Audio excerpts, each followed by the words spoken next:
Okey, kadang-kadang kita pergi kerja, kita pergi kerja balik dan kita cuba nak kasih sayang, wujudkan kasih sayang antara satu sama lain dengan suami isteri tu kan. Kadang-kadang jadi hambar.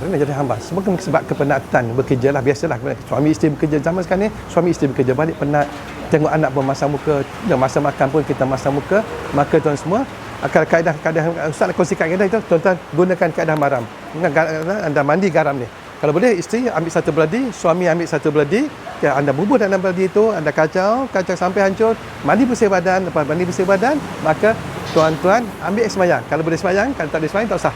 Lepas tu mandi garam ni dengan niat, ya aku, engkau buanglah segala keletihan dalam badan aku, buanglah segala bad energy dalam diri aku. InsyaAllah tuan semua, tuan akan terhindar daripada hubungan-hubungan yang hambar pada suami isteri. Dan juga tuan semua, kalau boleh tuan semua, sebelum tidur tu suami ciumlah dahi isteri sekali, InsyaAllah kan, akan rasa apa? Akan wujudkan rasa kasih sayang antara satu sama lain. Okay, kalau nak dapatkan garam Tami Aswad ni, hubungi admin sebab kita ada offer dengan harga yang baik untuk anda, harga rendah untuk anda. Assalamualaikum warahmatullahi wabarakatuh.